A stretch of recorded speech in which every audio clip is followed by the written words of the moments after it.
Hello everyone and welcome back to my channel ServerGyan. My name is Dr. Lokendra Singh and once again I welcome back you to my channel. So today we are going to discuss about EC2 but in details, definitely for sure. Resuming couple of my students have requested me on email and on my personal number that they want to dig as EC2 in detail. So this is description of EC2 machine which I have created. Here you can get to know like what is key pair name, what is region of this machine where it is created. This is availability zone where my machine is created, region in North Virginia, and this is US East 1D is the availability zone where machine is created. It does not have any elastic IP associated with. This machine has one public IP, one DNS name is given to this EC2 machine. Okay, now let us talk about status check. This is quite important for interview. That what does it mean 2x2 checks? It means there are two types of status checks configured. The very first check is for your server. It means the particular server where your EC2 machine is created, so that physical server is monitored under this particular check, and this is your instance check. It means the particular virtual machine which you are working with, so whether that is working properly or not. Fine. So if it is working fine, then okay. If it does not work fine, then you will have to reboot. You have no other option rather than rebooting machine. Then monitoring, by default AWS provides you monitoring of your machine. So these are some default checks which are configured for you, so you can check these particular as per your requirement. Fine. You can create some alarm. So alarm creation we will see in next videos, but for now we are going to check rest of options. Okay, launch mode like this means if you want that some machines in the same manner which you have created, same AMI will be there, same instance type will be there, configure instance will be same availability zone will be there, same region will be there, storage will be as you have defined, the tags will be quite same, and security groups are going to be same, and you will just need to launch the machine. So if you click on launch, so the new machine will be launched as per the same configuration. Fine. Now instance state, if you need to reboot, if you need to stop, or if you need to terminate your instance, and this is the particular settings, you need to go to actions, then you will go to instance state, then you can select either of options. Fine. Now instance setting, this is quite important. If you want to add some tags, if you have yet not added any tags, so you can go here and let us say I'm going to write here name and EC2 advanced. Fine. I'll save it and the tag is added with this machine. Fine. So this is the tag which is appeared here. Once I added there, so it appears here.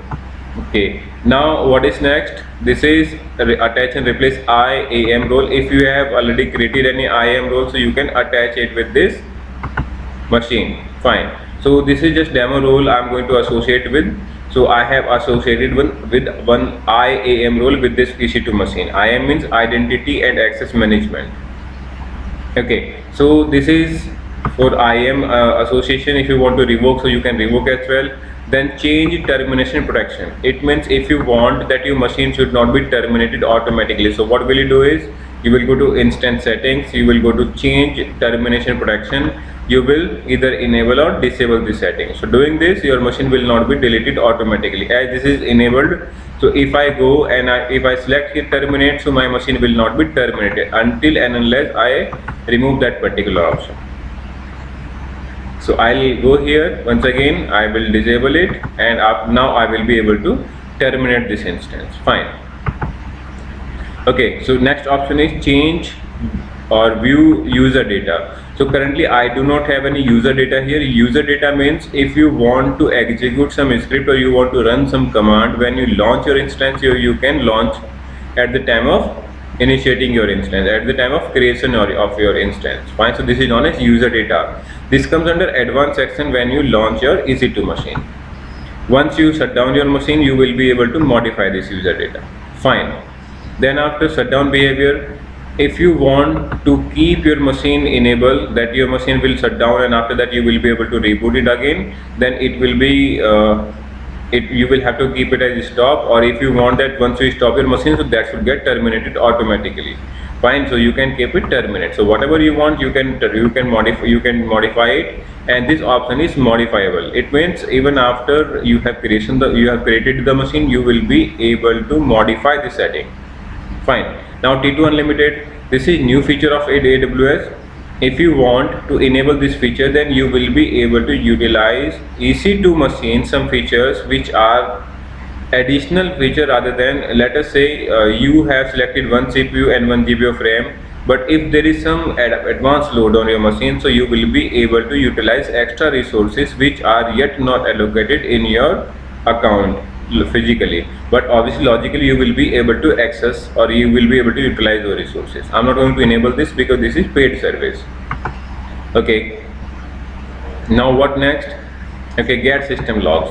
Let us say, for example, if you reboot your machine and that does not come up, that does not get rebooted properly, so how would you get to know that what is the problem with your instance? So this is the particular option where you can check your instance log when your instance boots. So you can check all the logs here. So whatever happens with your server, so everything which you find at the time of boot, at the time of booting process, that will get appeared here, that will be visible here to you. So you can identify like at which point your machine is failing. Fine. Okay, the very next option is, which is known as your instance screenshot. If you want to take a screenshot of your instance, that what is going on the terminal of your instance, so you can click here and you will be able to check it. Fine. So if you want to refresh, so you can refresh this instance screenshot, but as we are not logged in yet, so there will be nothing like this. Fine. So let us try to log in here first of all, and after that we will see that what are the changes which are made here. This machine is running. I'll go here, I'll click on connect. I will copy this command and I will paste this command here.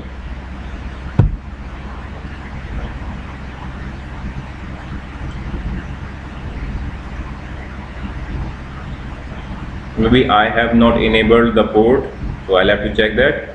Okay, so if I log in, then definitely this particular console will get changed. So as we have already seen that how to log into this machine, so let us not focus on that.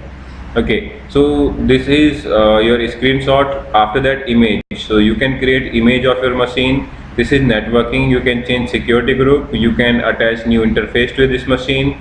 If you want to check source and destination, source and destination are are useful only in that case when you are going to utilize this machine as NAT instance. NAT means network address translation instance. If you are going to utilize that, so this will be useful for you. Okay, manage IP address. So if you want that you want to add manage any IP address manually, so you will be able to assign it. If you want that the same IP address should be reallocated, so you can reallocate this IP address, but for that you will have to have one IP address which is elastic IP within your account. Fine. So many users, so many students, or maybe some working professionals, when they go to face interview, so they are asked, okay, how can I ensure that same IP address will be reassigned to my virtual machine? So this is somehow you can assign it. You will have to create new IP address within your account, but make sure if you are doing this is for practical purpose, so make sure that this is paid service. Once you allocate new IP address within your account, so obviously we'll have to unassign as well, or allocate new IP address to your allocate elastic IP address in your account. Allocate. Fine. The IP address is allocated in my account. I'll go back here. I will cancel this, and once again I will go here, manage with the networking section and manage IP address. Fine. So what would I do here is, if I select here, then I shall be able to select new IP address, auto assign IP address here. So this particular section, now you have one unspecified private IP address will be assigned to this interface. So now I shall be able to reassign this IP address to this interface. Fine. So it means now I will be able to reassign this IP address to this interface. So if you want to assign any new IP address, or if you want to assign public IP address, so same here, you can allocate this IP address to this machine without any problem. Fine. So you will have to allocate it first. After that, you will be able to reassign. Fine. Okay. Then after network, if you talk about this particular section, which is known as monitoring, so you can go for detailed monitoring, or you can modify detailed, or you can enable or disable detailed monitoring within this section. Fine. So this is it for this video, guys. Thank you very much for watching. If you like this video, please do not forget to like, share, subscribe. Okay, this was just because I did not enable port 22 in my security group. If I enable, so definitely I will be able to log into this machine. Just give it a try. If you face an issue, let me know. Just don't forget to write your questions in comment box. I will be happy to answer that. Okay, thank you very much, guys. Have a good time. This is it for this video. Thank you.